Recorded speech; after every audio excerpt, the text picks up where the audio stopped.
Well, welcome back to the channel. Everything that I'm explaining to you, I literally just explained for about the last 10 minutes. We're not big YouTubers. We don't know shit fuck about editing a video. We just film this shit and we just throw it right the fuck on there. So you'll get to see all the real life ADHD shit kick in with me when I don't know what the fuck. I'll talk about this. We'll start talking about tires next. Just like that. I'll throw you all for a loop, man. Everybody's going to be all fucked up, wondering who the hell is this guy that keeps confusing us all. He does good work, but he's confusing as fuck. That's me. So we got this side done. I said this before, I'll say it again. It's done. We got this last manifold on this side done. That side, just ignore that side. We're not fucking with it today. So we modified this intercooler. This intercooler came off of like a 1,000+ horsepower twin turbo Corvette. So we modified this to where it was a 1 and a 2. I took the 1 off the top and I just split it down the middle and reversed it. So now we got 2 in, 2 out. It's a perfect way to reutilize a good piece of material that ultimately would have been wasted or something. So this runner, we've been fighting with this one. We finally got it because it needs to come up and around. We have to be able to access this oil cap from right back here. It's got an AN fitting on it for the Mighty Mouse catch can that's going to go on this. So we're going to come off with a 45. We're going to shoot it right through here, and it will have to curve around and go to the catch can way to hell over there in Egypt. And then we'll V-band like we did here. We'll come over off of here. I'll probably link the wastegate in somewhere in here. I really wanted the wastegate off in here and to shoot down, but we're really going to be tight on room for that. Everything has to go in a specific location on this car just to have the room for everything. And yes, the hood does close. We need to notch this guy right here where it's just hitting right here on this guy. It's just barely hitting right in here. So we're going to notch this out. Whole hood will close, no problem. Right now, we're really close to the hood closing. Look how close that is, man. Almost there. Everything fits under there. Big, giant turbos. This thing, I got probably that much clearance.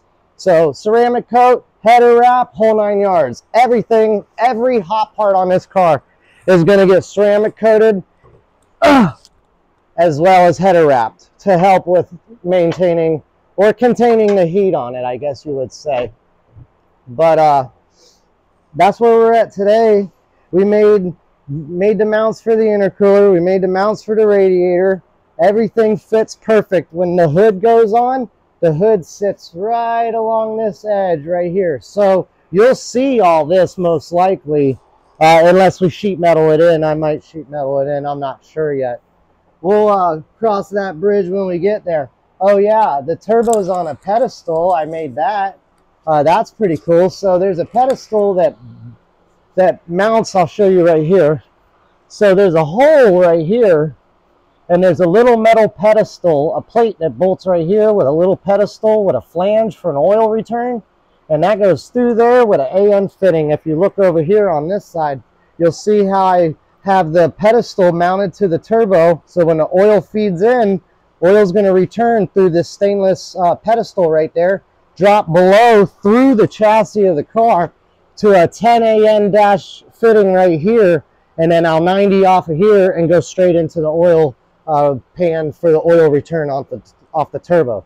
And it's still, even though it's bolted down, you can see it still has a little bit of play. We need that play, so as this engine moves, it has some play. Normally you'd put a double slip joint, a flex mesh, a flex bellow, whatever, right in here. I just don't think we're going to have the room for all that. So we're going to roll with that flex right there. I think it's more than enough. This is all schedule 40, which is more than I should have needed, but it would have been like a long wait to get my schedule 10. So I had to get what I had to get while they had it available. I get a really good deal on this stuff. Most people are buying these fittings online. They're paying like $11 or $12, maybe $13 a fitting. I still maintain getting these fittings for around $5 a piece. Maybe sometimes a little bit more. So I stock up on the fittings. It's good to have them around. They'll get used. But that's pretty much where we're at. I got to modify this 90, this neck on the radiator, I need to, it can't be a 45, it needs to be a 90 because I need it to shoot back this way. And then it has to turn and go into here. I also am going to make a fan shroud, probably 3/4 of an inch off of here. So this has to like run right along that fan shroud. And then this is going to tuck back like that. I'll notch the fan shroud right in here. So this has all the room that it needs to. Don't mind that gap right there. It's nothing to see. But that's pretty much where we're at. I don't really have a whole lot more updates or anything like that I could think of off the top of my head. But this shit's fucking rolling, man. It's gonna fucking work. It's totally gonna work, and you won't even be able to tell. We're putting mufflers right back on this car. We need it to be super quiet. We want it super quiet. We don't want nobody to know what's in there. And then based on the outside, the car will go to car shows. It sits on air ride suspension and everything like that. So it will go to car shows, sit with the air ride. A lot of people are going to think that that's where everything, oh, you know, you always see it. You see these stance cars, cambered cars, whatever, static gang, whatever it's called. You see that, and nobody really ever puts anything into their engine, you know. The engines always stay stopped. So this is a game changer. He wants it to look good on the outside, and then we pops the hood, just blow people's minds. And that's what we're fixing to do. So thank you for watching this channel.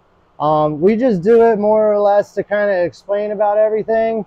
I'll get more, I need to get more into like detailed how we get these fittings, how we do all this layout and everything. I would like to get some videos explaining all that.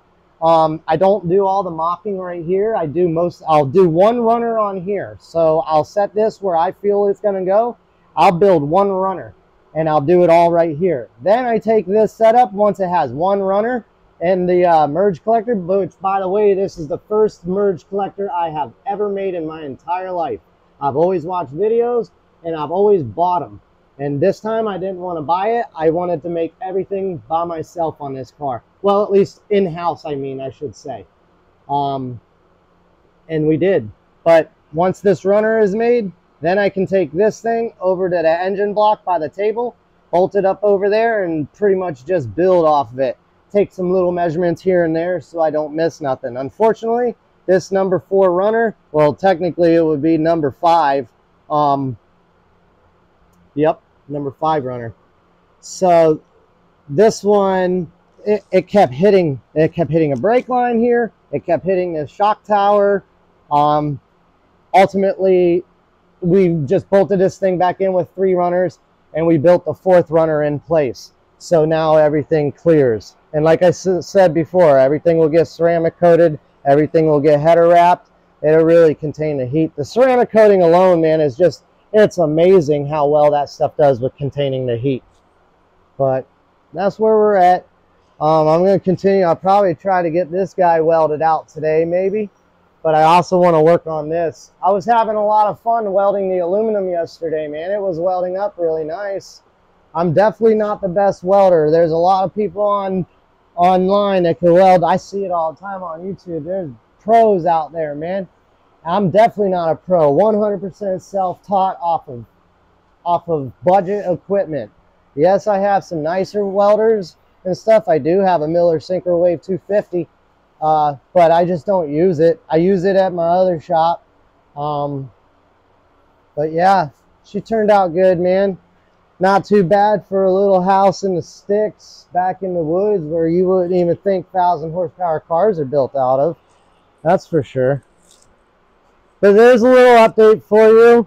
Until next time, y'all take it easy. And I'll get another video here in a little while. Once this side is all completely done, we'll do a little walk around and show you how we did everything. Till then, hit the like button, hit the subscribe button, check out some more videos, man. And we'll keep them going. All right, guys. See ya.